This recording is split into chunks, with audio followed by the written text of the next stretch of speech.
देखेंगे यहाँ पर कि इसका कोड है आपका दिया हुआ 065 इन्फॉर्मेटिक प्रैक्टिसेज है, जो कि आपका फुल मार्क्स इसमें मैक्सिमम मार्क्स 70 दिया गया है, जो कि 30 मार्क्स आपका स्कूल से मिलेगा और ये 3 आवर्स का आपका एग्ज़ाम चलेगा।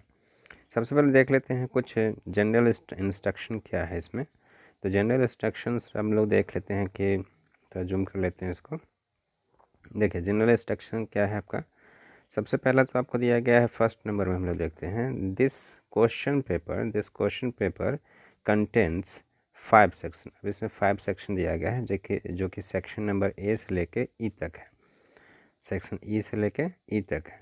तो आप जानते हैं कि ए जो है 1 है, बी आपका 2 है, सी 3 है ना, डी जो है 4 है और ई जो है 5 है। तो इससे समझ जा रहे हैं कि ए से लेके ई तक है, तो 1 से लेकर 5 तक आपको सेक्शन दे दिया गया है। तो ए से लेकर 5 तक सेक्शन है। अब देखेंगे कि ऑल क्वेश्चंस आर कंपलसरी, सारे क्वेश्चंस आपको कंपलसरी, यानी कि कहने का मतलब ये है कि पूरा क्वेश्चन आपको बनाने पड़ेंगे, किसी क्वेश्चन को आपको छोड़ना नहीं है, सभी क्वेश्चन कंपलसरी है। Section A has 18 question. Section A में आपको 18 क्वेश्चन है, जो कि 1 मार्क्स आपको कैरी करता है, 1 मार्क्स आपका सभी में कैरी करता है। से नंबर 4 इंस्ट्रक्शन आपको दिया गया है कि सेक्शन बी जो है इसमें आपको 7 वेरी शॉर्ट क्वेश्चन है ना, very short answer type question है, जो कि आपको 2 नंबर का होगा, जो कि लगभग आपको कुछ वर्ड्स या सेंटेंसेस में आपको उसका जवाब देना पड़ेगा सेक्शन बी में। यानी कुछ फार्मूला वगैरह होंगे, जैसे पाइथन का कुछ फार्मूला होगा, कोई एसक्यूएल का फार्मूला होगा, इस तरीके से आपको क्वेश्चन पूछे जाएंगे। उसके बाद सेक्शन नंबर हम लोग 5 चलते हैं। सेक्शन 1 हो गया, 2 हो गया, 3, 4 और 5 पे चलते हैं। सेक्शन सी में आपको दिया गया है ए हो गया, बी और सी पे चलते हैं। 5 शॉर्ट क्वेश्चंस दिए गए हैं, जो कि आपको 3 मार्क्स कैरी करते हैं, यानी एक क्वेश्चन आपका 3 मार्क्स का है। इंस्ट्रक्शन आपको जानना ज़रूरी है, यही इंस्ट्रक्शन आपको एग्जामिनेशन में भी आएगा। तो अगर आप पहले से इस इंस्ट्रक्शन को आप जानते रहेंगे तो आपको फिर से वो पढ़ना नहीं पड़ेगा। हाँ, एक नज़र से आप एग्जामिनेशन में उसको पढ़ लेंगे, क्योंकि आपको 10 से 15 मिनट का समय आपको क्वेश्चन पढ़ने के लिए दिया जाता है ना। कोशिश करेंगे कि हम लोग 5 से लेकर 10 मिनट में ही क्वेश्चन को अच्छी तरीके से रीड कर लीजिए, तो ज़्यादा सूटेबल रहता है। ठीक है, यानी 5 मिनट में आप क्वेश्चन का इंस्ट्रक्शन पढ़ लीजिए और उसके बाद आगे काम कर सकते हैं, राइट। तो चलते हैं सेक्शन नंबर 6 पर। 6 में क्या है कि सेक्शन डी है आपको दिया हुआ, 2 क्वेश्चंस दिए गए हैं और वो 4 मार्क्स का एक है, यानी कि 8 मार्क्स का आपका इसमें क्वेश्चन बनता है। 2 क्वेश्चन आपको दिए जा रहे हैं, जिसमें 4 नंबर का ईच क्वेश्चन है। सेक्शन 7 में आते हैं। लास्ट जो है आपका ई ग्रुप है, ई सेक्शन है, जिसमें कि 3 क्वेश्चंस दिए गए हैं और उसमें प्रत्येक क्वेश्चन आपका 5 मार्क्स का है, यानी कि 15 मार्क्स यहाँ पे हो जा रहा है। अब सब all programming questions are to be the answered using Python language only. जितने भी प्रोग्रामिंग लैंग्वेज आपको है वो सभी आपको पाइथन लैंग्वेज में आपको देना है। तो देखते हैं हम लोग कि सभी जो है आपको सेक्शन समझ में आ गया होगा।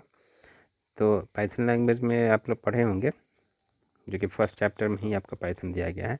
अगर नहीं समझ में आया है, पाइथन आपको प्रॉब्लम कर रहा है, तो आप मुझे कमेंट्स में भेजेंगे, तो इसका मैं वीडियो आपको बना कर दे दूँगा, जो कि आपको डिटेल्स में हिंदी में रहेगा और अच्छी तरीके से आप इसे समझ सकते हैं। तो चलते हैं हम लोग सेक्शन नंबर 1 में, यानी कि ए में। सेक्शन ए में चलते हैं। सेक्शन ए में क्वेश्चन नंबर 1 है आपका। क्वेश्चन नंबर 1 में आपको दिया गया है dash is a device that connect the organization's network with the outside world of the internet। ठीक है, आउटसाइड। अब देखिए यहाँ पर जो है इसका बनाने का तरीका क्या है। तो डैश इज़ अ डिवाइस, ऐसा कोई डिवाइस है जो कि क्या करता है, कनेक्ट करता है ऑर्गेनाइजेशन को। किस ऑर्गेनाइजेशन को, जो कि आपका आउटसाइड वर्ल्ड है, आउटसाइड ऑफ द इंटरनेट। तो इसमें क्या होगा answer, outside of the internet आपको दिया जा रहा है। तो क्या करेंगे, इसमें आपको ऑप्शन दिया गया, फर्स्ट ऑप्शन आपका है हब, दूसरा है मोडेम, तीसरा है आपका गेटवे और चौथा है आपका रिपीटर। तो हम लोग देख रहे हैं कि इसमें आंसर सबसे पहले आपको आ जाएगा। हब तो नहीं होगा, हब जो है आपका एक डिवाइस होता है ना, जो कि इस तरीके से आपको दिखाई देता है और इसमें बहुत सारे जो है नॉब्स बने हुए रहते हैं। मॉडेम क्या है आपका, मॉडेम क्या करता है कि आपका इधर से आपका दूसरे सिस्टम पे यानी कि नोड पे लगा हुआ दूसरे कंप्यूटर पे लगा हुआ रहता है, इधर से दूसरे कंप्यूटर पे है। तो यहाँ से हम लोग डाटा को सेंड करते हैं डिजिटल फॉर्मेट में हम लोग इधर से डाटा को सेंड कर लिए। अगर इसको डायग्राम फिर से बना रहे ठीक से, तो देखिए ये आपका एक कंप्यूटर हो गया, ये आपका जुड़ा हुआ है मॉडेम से। इसने डेटा को सेंड किया क्या, डिजिटल फॉर्म में सेंड किया क्या, मॉडेम के पास में, ये आपका है मॉडेम। ठीक है, ये मॉडेम में सेंड किया गया। अब ये जो है इसको क्या करेगा, मॉड्यूलेट करेगा, है ना। मॉड्यूलेट क्या करेगा, डिजिटल फॉर्म को मॉड्यूलेट कर दिया एनालॉग सिग्नल में। क्या चीज़ में, एनालॉग सिग्नल में, एनालॉग सिग्नल में इसको मॉड्यूलेट कर दिया। बस इसका काम ही है आपका मॉड्यूलेशन करना, इसलिए इसको मॉड्यूलेटर डीमॉड्यूलेटर कहते हैं, मॉड्यूलेटर डीमॉड्यूलेटर कहते हैं, इसलिए इसका नाम मॉडेम पड़ा हुआ है। मॉडेम जो है इसका शॉर्ट फॉर्म है, लॉन्ग फॉर्म आपको मॉडेम मॉड्यूलेटर डीमॉड्यूलेटर कहते हैं। यानी कि मॉड्यूलेट करता है डिजिटल से एनालॉग को, एनालॉग से डिजिटल में, फिर उधर से डाटा भेजा जाएगा आपको एनालॉग सिग्नल में, तो आपका डिजिटल फॉर्म में कन्वर्ट करके आपके कंप्यूटर स्क्रीन पर ये देता है। ठीक है, तो मॉडेम समझ में आ गया, आप समझ में आ गया। गेटवे देखिए, गेटवे क्या है कि ऐसा सिस्टम जिस जगह पर जो है सो डेटा रहता है और उसके बाद जब तक परमिशन नहीं मिलता तब तक आपका डिस्प्ले नहीं पर नहीं आता है, तो उसे बोलते हैं गेटवे। रिपीटर क्या है, किसी भी सिस्टम को जो है सो आपको रिपीटेड करता है। तो यहाँ पे आंसर क्या हो जाएगा आपका, सबसे पहले आंसर देख लेते हैं, यहाँ गेटवे आंसर हो जाएगा। तो गेटवे को समझ लेते हैं, गेटवे क्या है। तो कह सकते हैं a gateway is a device that can connect to dissimilar networks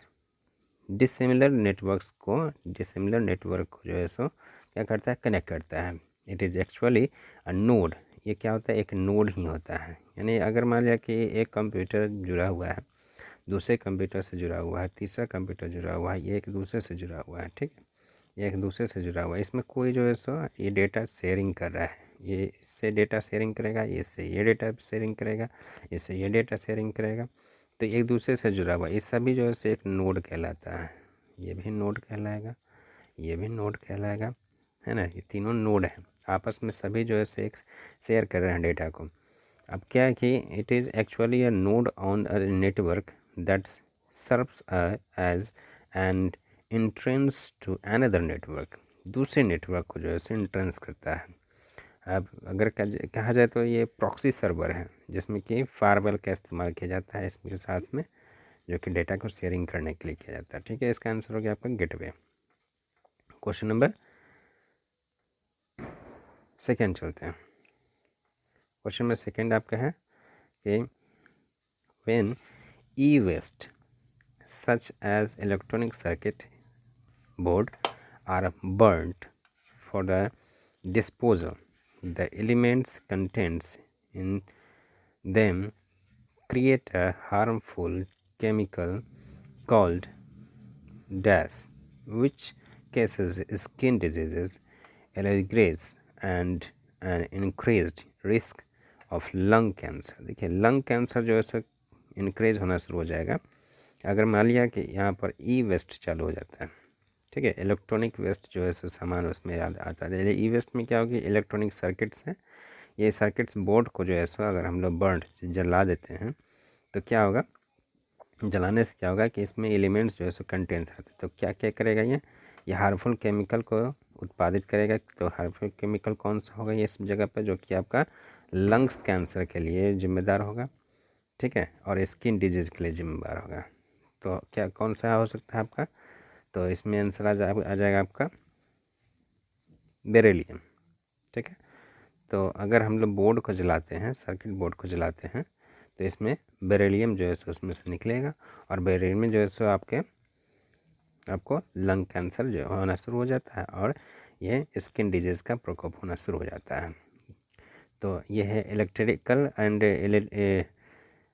electronic equipment contents metals and non metals.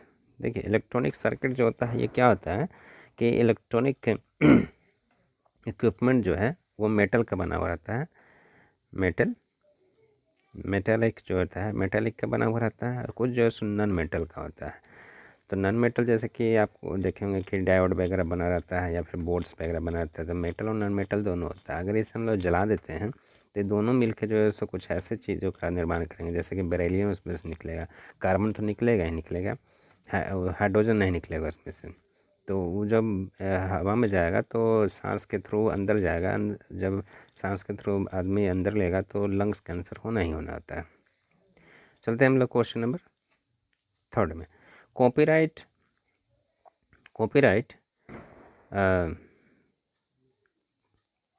Patent and trademarks comes under. ये कॉपीराइट है, पेटेंट है और ट्रेडमार्क है, ये कम्स कहाँ से आते हैं? तो ये जो है आपको आता है इंटेंशुअल, ये दिख नहीं रहा है, हाँ देखिए इसे मैं थोड़ा सा आपको बड़ा कर देता हूँ तो समझ में आएगा। देखिए इंटेलेक्चुअल प्रॉपर्टी राइट, ये आपका आंसर आ जाएगा इंटेलेक्चुअल प्रॉपर्टी राइट। ये आपका आता है copyright and patent and trademarks comes under the intellectual property right. ठीक है, क्वेश्चन नंबर चलते हैं हम लोग 4 में। क्वेश्चन नंबर 4 में चलते हैं। क्वेश्चन नंबर 4 में आपको दिया गया predict the output of the flowing query. इस क्वेरी का जो है आउटपुट क्या आएगा? तो देखिए यहाँ पर जो है हम लोग ये जो है सबको दिया गया है एसक्यूएल का है, यानी कि ये आपको माई एसक्यूएल का डेटाबेस का क्वेश्चन दिया गया है मोड। ठीक है, मोड आपको क्या करेगा? तो मोड जो है इसका यूज़ क्या है? सीधा सा बात हम लोग जानते हैं कि इसका यूज़ क्या है। सो तो मोड क्या करेगा आपको? तो find the reminder of the division of the two numbers. दो नंबर का जो है सो डिवाइज़र है ना, division of the two number, दो नंबर का डिवीज़न करेगा। जैसे कि इसमें 9 हो गया, x इक्वल टू 9 हो गया, y इक्वल टू 0 हो गया, है ना। अब इसको हम लोग डिवाइड करेंगे तो 9/0 करेंगे तो क्या आएगा इसका आंसर? तो सिंपली है कि इसका आंसर आपका क्या आएगा? नल आएगा, कुछ नहीं। ठीक है, ये इस चीज़ को आप ध्यान रखेंगे। ऐसा नहीं कि जो इसमें 9/0 करिएगा तो इसका आंसर जो है 9 रख दीजिएगा। इसका आंसर ये मैथमेटिक्स के अकॉर्डिंग नहीं काम करेगा। इसका आंसर जो है आपका नल आ जाएगा, इन्यूटेबल है। ये तो आपका नॉन वैलिड है, इनवैलिड है, ये 0 तो होगा ही नहीं। 9 जो है अकॉर्डिंग अगर करते हैं मैथमेटिक्स तो मैथमेटिक्स के अकॉर्डिंग 9 आ जाता है, लेकिन यह मैथमेटिक्स नहीं है, यह DBMS हम लोग यूज़ कर रहे हैं, यानी SQL का कमांड है मोड। तो मोड आपको यूज़ कर रहे हैं तो इसमें आ जाएगा आपका आंसर नल। ठीक है, चलते हैं आगे की तरफ। नंबर 5 आपको दिया गया है।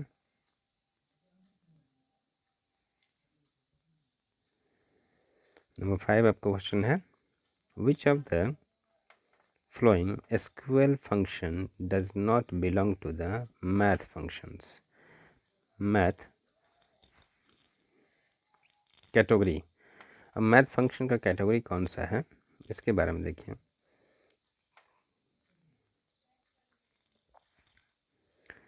पावर फंक्शन दिया, देखिए ये जब भी देखेंगे कि इस तरीके का चिन्ह है तो आप जो है सो पावर जो है सो इसको फंक्शन समझिएगा। ये जो है सो फंक्शन का चिन्ह है, इसको ब्रैकेट मत बोल दीजिएगा। तो ये आपका पावर फंक्शन है, राउंड फंक्शन है, लेंथ फंक्शन है, मोड फंक्शन है। तो इसमें 4 फंक्शंस आपको दिए गए जो कि SQL फंक्शंस के रिलेटिव है, लेकिन इसमें कहा क्या जा रहा है कि math function belong to the math function. अब ये मैथ फंक्शन इसमें से कौन बिलोंग करता है? तो यहाँ पे हो जाएगा आपका लेंथ। ठीक है, यहाँ पे हो जाएगा आपका लेंथ, नंबर 3, इसका आंसर हो जाएगा नंबर 3। नंबर 3 आपका हो जाएगा, क्योंकि इसमें अगर हम लोग एक्सप्लेनेशन करते हैं तो पावर फंक्शन जो है सो क्या करता है आपका पावर फंक्शन अगर हम लोग यूज़ करते हैं तो देखिए इसमें लिखेंगे हम लोग पावर और यहाँ पर लिखना पड़ेगा 2,3। जैसे ही इस चीज़ को हम लोग लिखते हैं तो इसका मतलब क्या हो जाता है कि इसका आउटपुट दे देगा 8। कैसे आउटपुट आएगा 8? तो 2 का पावर 3, ये 3 जो है ये पावर में चला जाएगा और इसको हम लोग इनटू करेंगे तो ये आपको इसका आंसर आएगा 8। तो इसलिए ये पावर का आंसर ये हो जाएगा। राउंड फंक्शन क्या करता है कि राउंड फिगर में आपको देगा, जैसे हमने लिखा गया राउंड और इस जगह पर आप देते हैं 52,0 इस तरीके से आप देते हैं तो इसका आंसर आपका आ जाता है कितना 2। क्यों 2 आएगा? क्योंकि यहाँ पर 5 से 5 इक्वल टू, अगर इस चीज़ का को याद रखिएगा कि डेसिमल के बाद अगर 5 या फिर 5 टू ग्रेटर रहे तो वो जो है सो 1 प्लस हो जाता है इसमें, यानी कि बिफोर द डेसिमल। तो इसका आंसर हो जाएगा आपका 2। सपोज करें कि यहाँ लिखा हुआ है राउंड और यहाँ पर मैंने दे दिया आपका कितना डेसिमल पॉइंट में 8.23 और यहाँ पर आपने दे दिया 0। तो 0 का मतलब क्या है कि ये डेसिमल पॉइंट जो है सो नहीं शो करेगा। इसका आंसर हो जाएगा ओनली 8। क्यों? क्योंकि इसका जो है सो डेसिमल पॉइंट के बाद 50 से 50 इक्वल नहीं है और ना ही एक ग्रेटर है, इसलिए इसका आंसर हो जाएगा केवल 8। ठीक है, राउंड फंक्शन समझ में आ गया। लेंथ क्या करता है कि आपने जो इसमें कुछ ये हमेशा यूज होता है क्या चीज़ में कि it's use to find the length of the field और स्ट्रिंग। ये फील्ड और स्ट्रिंग का जो है सो लेंथ बताता है। सपोज कीजिए कि आपने लिखा रखा है, अपना नाम लिख दिया, कोई नाम लिखा हुआ है ABC, तो इसका लेंथ कितना है तो 1 2 3, तो इसका आंसर हो जाएगा 3। यही आपका लेंथ बताएगा। मोड तो आप अभी आपने सीखा मोड क्या होता है सो जैसे पहले वाले क्वेश्चन में। तो खैर इसको पीछे करके देख सकते हैं आप, पीछे वाले मैंने क्या बताया था सो। क्वेश्चन नंबर 6 चलते हैं, सॉरी क्वेश्चन नंबर 6 चलते हैं। क्वेश्चन नंबर 6 में क्या दिया हुआ है कि dash is not a FOSS tool. FOSS tool ये क्या चीज़ है? फोसेस टूल कौन सा नहीं है इसमें से? तो इसका आंसर हो जाएगा आपका नंबर 3 यानी गूगल क्रोम। गूगल क्रोम जो है सो फोसेस नहीं है, FOSS नहीं है। तो फोसेस का मतलब क्या होता है? Free and open source software. ठीक है, यानी कि FOSS। ठीक है, तो ये हो गया आपका free and open source software नहीं है। कौन सा? Google Chrome. ये एक आपका वेब ब्राउज़र सॉफ्टवेयर है, इसे हम लोग वेब ब्राउज़र कहते हैं। ओपन सोर्स सॉफ्टवेयर जो है सो आपका लिब्रे ऑफिस है, पाइथन है, इसे मोजिला फायरफॉक्स पे दिए हुए हैं। ये भी तो आपका मोजिला फायरफॉक्स पे वेब ब्राउज़र है, शायद इसमें गलती से छपाई हो गया होगा, क्योंकि मोजिला फायरफॉक्स भी जो है सो आपका वेब ब्राउज़र है, गूगल क्रोम भी है। ठीक है, तो चलते हैं हम लोग आगे की तरफ।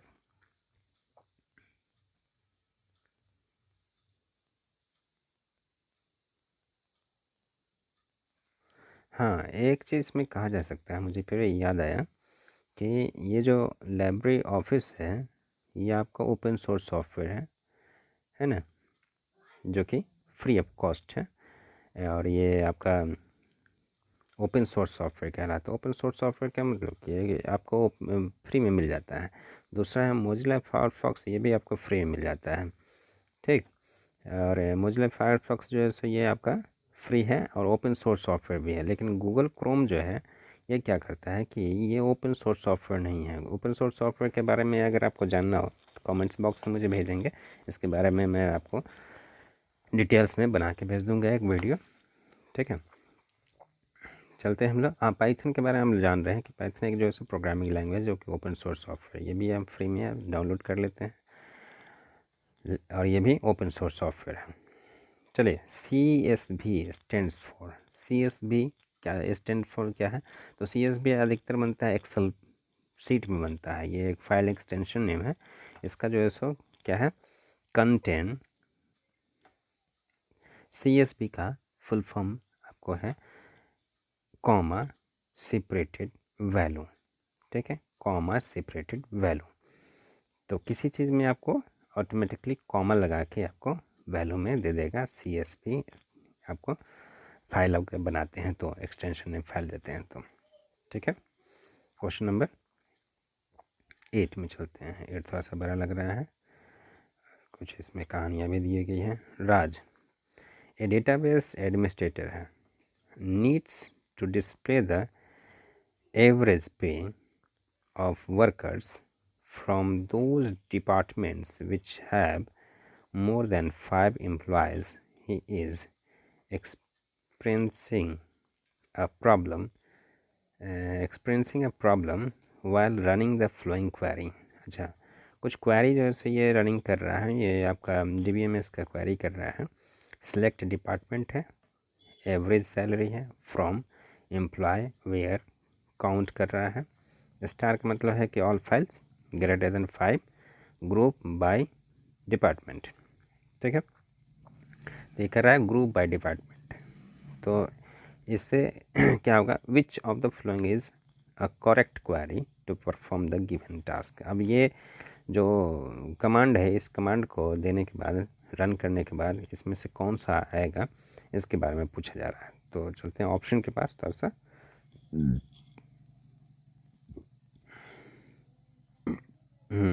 देखिए चारों ऑप्शन आपको दिखाई दे रहा है। ऑप्शन के पास चलते हैं। ऑप्शन में आपको है, पहला है आपका select department average salary from employ where count है all files greater than 5, group by department.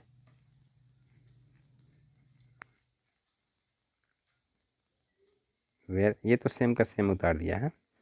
और नंबर 2 चलते हैं, select department average salary from EMP having. देखिए यहाँ हैविंग लगा रहा है, हैविंग तो लगेगा ही नहीं, तो ये आपका यहीं से आपका गलत हो चुका है, हैविंग नहीं लगेगा, तो यह तो गलत हो गया, रिजेक्ट हो चुका। नंबर 3 चलते हैं, select department average salary from EMP group by department where count. नहीं, ये भी आपका यहाँ से कटिंग हो रहा है, ये होगा ही नहीं ऐसा। सेलेक्ट डिपार्टमेंट कॉमा और एवरेज सैलरी फ्रॉम EMP। देखिए फ्रॉम EMP दैट मीन्स कि EMP आपका जो है सो फाइल नेम है, तो और ये फ्रॉम जो है सो एट्रीब्यूट यूज हो रहा है, तो फ्रॉम EMP फाइल से ले रहा है। ग्रुप बाय, कौन से ग्रुप से, तो डिपार्टमेंट ग्रुप से। तो हैविंग काउंट करेगा जिसमें कि ग्रेटर देन 5 से है। अब ये इसका आंसर हो जाए आपका नंबर 4, इसका आंसर सही नंबर 4 हो जाएगा। ऐसा है, आपको समझ में आ रहा होगा। नंबर 9 चलते हैं, predict the output of the flowing query.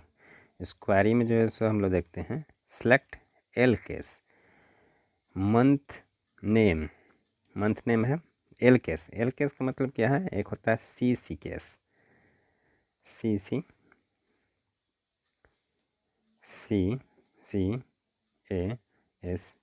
एक होता है CC केस, दूसरा है आपका एल केस, तो इसका मतलब एल केस का मतलब क्या है, लोअर केस, और CC का मतलब कैपिटल केस। तो कैपिटल लेटर में आपको इसमें देगा और इसमें लोअर लेटर में देगा। तो इसमें आपको आंसर हो जाएगा ये मार्च, लोअर केस में आपका मार्च लिखेगा। ठीक है, क्यों, क्योंकि यहाँ नंबर 3 है और ये मंथ नेम पूछ रहा है।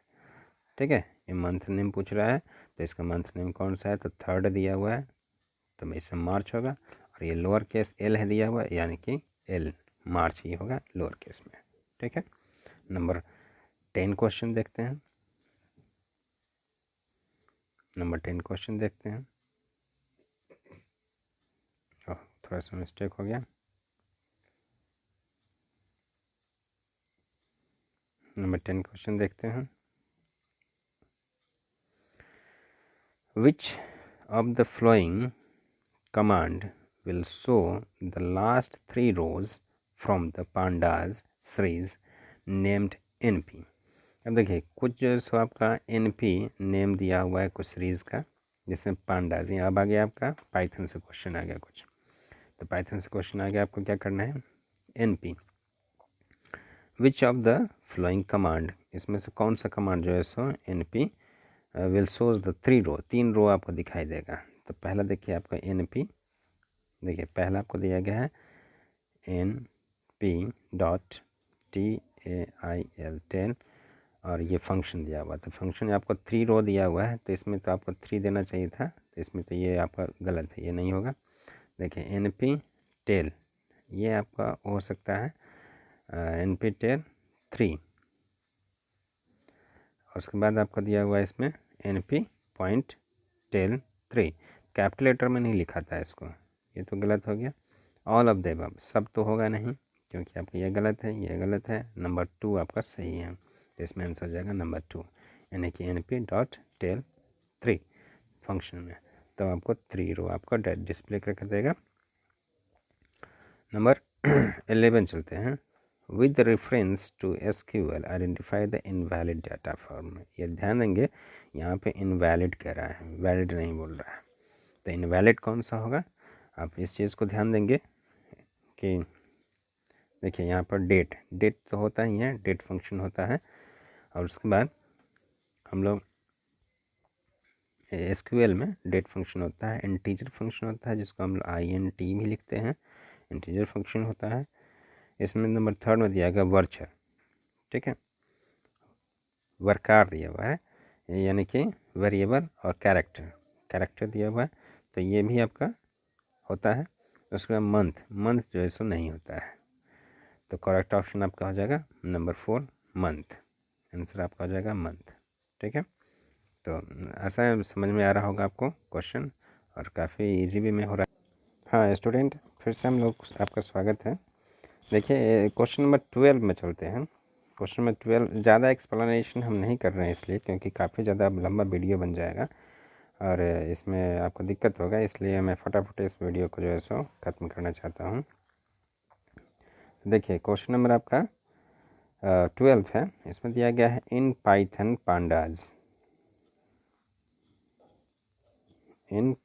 pandas while performing mathematical operations on series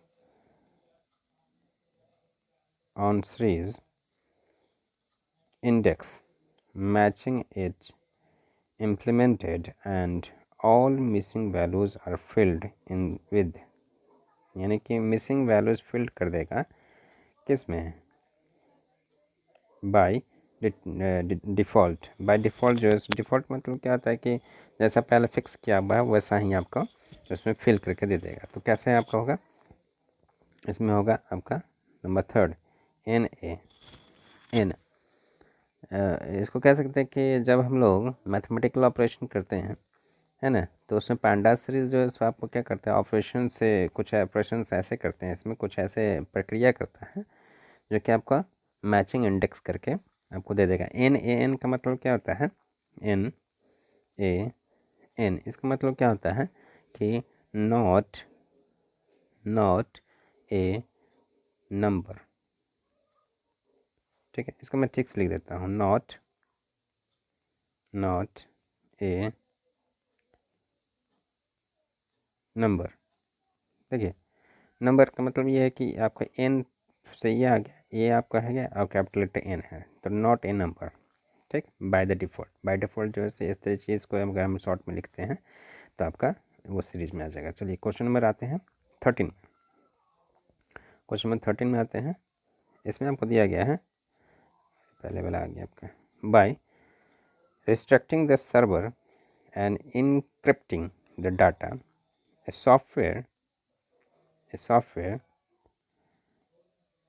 a company's server is unethically accessed in order to obtain sensitive information. The attacker blackmails the company to pay money for getting access to the data and threats to publish sensitive information unless price is paid. This kind of attack is known as। अब देखिए इसने क्या किया कि restricting the server and encrypting the data, a software company's servers and ethically access in the order of the obtain sensitive information। कोई जो है sensitive information को ले लिया, अब क्या किया, ब्लैकमेल कर रहा है कंपनी को कि हमको जो है सो पे करो पैसा, है ना, तब ये डाटा हम देंगे और नहीं तो इसको जो है हम लोग ये सेंसिटिव डाटा जो है सो क्या करते हैं, पब्लिश कर देंगे किसी जगह पे। तो इस तरीके के जो प्रॉब्लम होते हैं उसको हम लोग कहते हैं रैनसमवेयर। रैनसमवेयर, इसको रैनसमवेयर कहते हैं। रैनसमवेयर का मतलब क्या है, देखिए सबसे पहले जान लीजिए कि इसमें थोड़ा सा मैं आपको डिफाइन कर देता हूँ ताकि ये काफ़ी ज़्यादा सेंसिटिव चीज़ें हैं। पहले आपका फिजिंग दिया हुआ है। फिजिंग क्या होता है, फिजिंग जान लीजिए आप। फिजिंग का मतलब होता है कि और सब प्रकार का जो टाइप्स के साइबर क्राइम होता है उसका अलग अलग होता है। फिजिंग क्या होता है, attempt to the cyber crime to pose pose pose as a legislative जो है सो ट्रस्टवर्थी सोर्स जो होता है। जैसे यूजर को कोई अगर पर्सनल इन्फॉर्मेशन आपका चुरा के और उसको जो है सो यूज़ करता है और आपको कहता है कि पैसा दो, तब जो है सो आपको, जैसे कि आपका फ़ोटो है, कोई फैमिली फ़ोटो है ना, वो आपको चुरा लिया, उसको जो है सो कुछ के एडिटिंग कर दिया, तो उसको हम लोग फीजिंग बोलते हैं, है ना। मेल भेज के आपको ब्लैकमेल कर रहा है, या आपको मेल भेज दिया कि आपको जो है सो इतने पैसे आपको पड़े हैं, 5 लाख आपको हुआ है, अब इसको जो है सो इंडियन रुपीज़ में डालने के लिए ऐसे ऐसे प्रक्रिया की जाती है। उस तरीके का मेल आपको भेजा जाता है तो वो फिशिंग कहलाता है। आइडेंटिटी थेफ्ट जान ही रहे हैं। चलते हैं अब आगे की तरफ। नंबर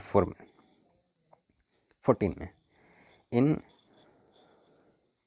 एसक्यूएल में क्या है, the equivalent of you cases. देखिए यू केस फंक्शन, ये फंक्शन आ गया आपका। यू केस फंक्शन जो है सो ये क्या करता है एसक्यूएल में। एसक्यूएल का फुल फॉर्म क्या होता है, स्ट्रक्चर क्वेरी लैंग्वेज। ये आपका यू केस में क्या करेगा, यू केस में क्या करेगा आपका, इसका अपर केस में फंक्शन यूज़ होगा। ये अपर केस में फंक्शन यूज होगा, ठीक, अपर केस में यूज़ करेगा। Use to convert a string, ये आपका स्ट्रिंग में जो है सो कन्वर्ट करता है टू द अपर केस में आपका कन्वर्ट करके देता है। और ये आपको स्ट्रिंग टू अपर केस करता है, स्ट्रिंग टू क्या, अपर केस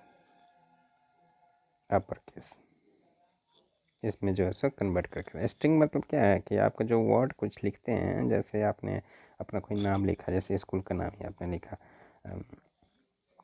कुछ आपने जैसे ABC इस तरीके का लिखा है ना, तो इसको क्या करेगा, आपको अपर केस में कन्वर्ट करके दे देगा ABC। ये जो है आपका स्ट्रिंग कहलाया, ठीक। और इंटीजर वैल्यू जान ही रहे हैं, इंट से आपको भी इंटीजर वैल्यू होता है, जो कि आपका नंबरिंग होता है 0 से लेकर 9 तक। आप जो लिखते हैं 1 2 4 या फिर कुछ भी लिख रहे हैं, ये इंटीजर वैल्यू हो गया। फ्लोटिंग वैल्यू जान ही रहे हैं, फ्लोटिंग वैल्यू जान ही रहे हैं। चलते हैं हम लोग आगे की तरफ। collection of hyperlink document available on the internet is known as, है ना, कलेक्शन ऑफ हाइपरलिंक डॉक्यूमेंट। ये हाइपरलिंक डॉक्यूमेंट जो है सो अवेलेबल होता है इंटरनेट पर, इसको क्या कहते हैं हम लोग, तो इसे हम लोग सिंपली क्या कहेंगे, इसे हम लोग वेबसाइट बोलते हैं, ठीक है। देखिए कलेक्शन ऑफ हाइपरलिंक मतलब कि कुछ ऐसे वर्ड होते हैं जिसको आप क्लिक करेंगे तो आपको दूसरा पेज ओपन हो जाता है ना, उसको हाइपरलिंक बोलते हैं। जैसे इस पर आपने क्लिक किया, इस वेबसाइट पे क्लिक करेंगे तो दूसरा वेबसाइट ओपन हो जाएगा, दूसरा पेज आप ओपन हो जाएगा, उसको हाइपरलिंक बोलते हैं। वो इंटरनेट पर रहता है, उसको क्या बोलेंगे, तो उसको बोलते हैं वेबसाइट। चलते हैं क्वेश्चन नंबर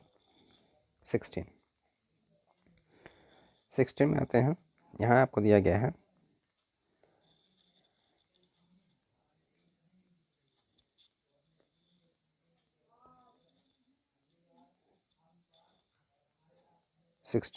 आपका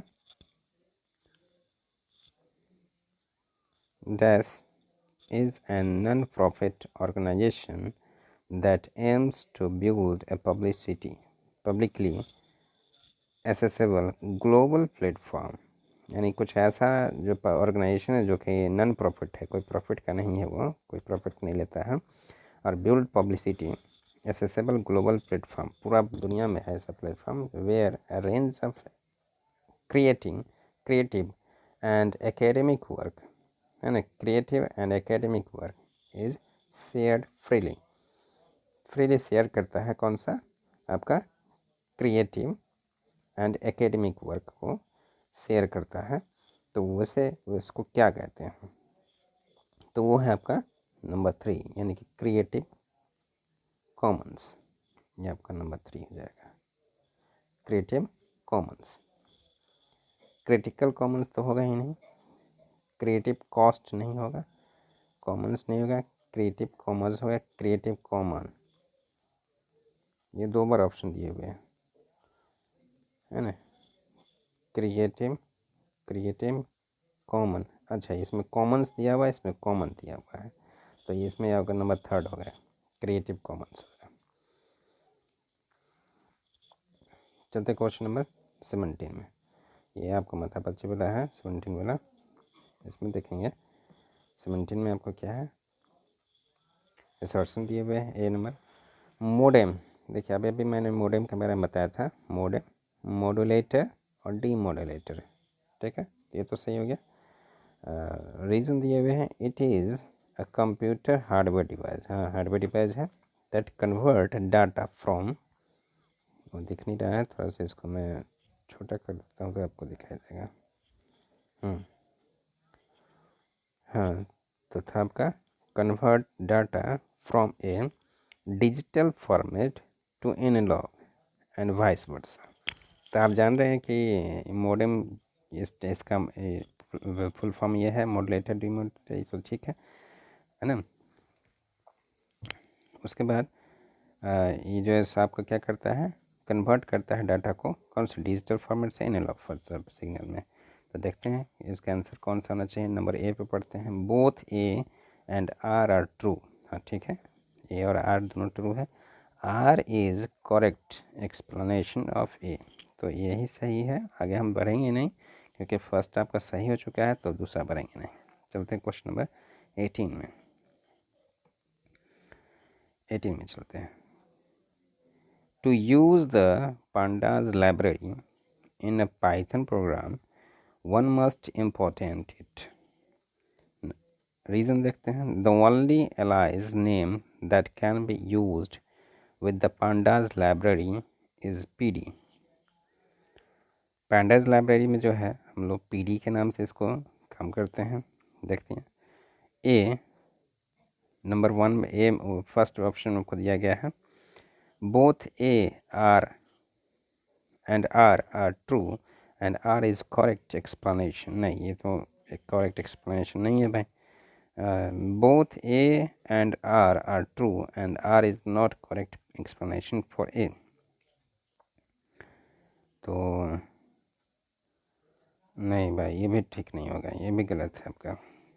ए और आर आर ट्रू, दोनों तो सही नहीं है, क्योंकि use the pandas library Python programme, ये तो ठीक है। वन मोस्ट इम्पॉर्टेंट, ये लाइब्रेरी तो इम्पोर्टेंट है। The only allies name that can be used with pandas library is PD. ना, ये तो गलत है। तो नंबर 3 में आ जाते हैं, A is true but R is first. Number 3 आपका आंसर सही हो जाएगा, नंबर 3 आपका आंसर सही हो जाएगा। क्वेश्चन में अब देखिए, सेक्शन ए तो हम लोगों ने बिता लिया, अब कुछ आपका सेक्शन आ जाता है, सेक्शन बी आपका आ चुका है। सेक्शन बी में हम लोग देखते हैं, तो चलते हैं हम लोग सेक्शन बी में। हम लोग दूसरे दिन इसको देखेंगे सेक्शन बी को, आज हम लोग सेक्शन ए को ही देखे हैं। तो यहीं तक आपका वीडियो जो है सो मैं पॉज कर देता हूँ, नेक्स्ट टाइम मैं आपको फिर से इसके बारे में बताऊँगा। सेक्शन बी कल हम लोग देखेंगे, ठीक है। तो धन्यवाद वीडियो को देखने के लिए। इसको ज़्यादा से ज़्यादा शेयर कर लीजिए अपने दोस्तों के साथ में, ताकि उनको इसका आंसर पता चल जाए। और अगर इसका ज़्यादा एक्सप्लेनेशन चाहिए तो एक्सप्लेनेशन आपको देखने के लिए आप मुझे से भेजिए, है ना, कमेंट्स भेजिए, ताकि मैं इसका एक्सप्लेनेशन आपको बना कर भेज दूँ हिंदी में, सभी को समझ में आ जाए और एग्ज़ाम में आप लोग बढ़िया से लिख सकें। ज़रूरी नहीं है कि सीबीएसई बोर्ड के एग्ज़ाम में ही यही क्वेश्चन आएगा, बहुत सारे ऐसे कॉम्पिटिटिव एग्जामिनेशन में भी ये सभी एग्जामिनेशन में पूछे जाते हैं। अभी ज़्यादातर कंप्यूटर का ही ज़्यादातर यूज़ किया जा रहा है, तो कंप्यूटर का जो है ज़्यादातर इस्तेमाल इसमें होता है, और इससे ये सभी क्वेश्चन कॉम्पिटिटिव बेस पे ही क्वेश्चंस आते हैं। तो आप अपने एल्डर्स को जो भी एम्प्लॉयड भी हैं कोई अगर तो उनको भी आप कंपटीशन की तैयारी कर रहे हैं तो उनको भी इसको शेयर कर सकते हैं। तो चल धन्यवाद, thank you for watching this video.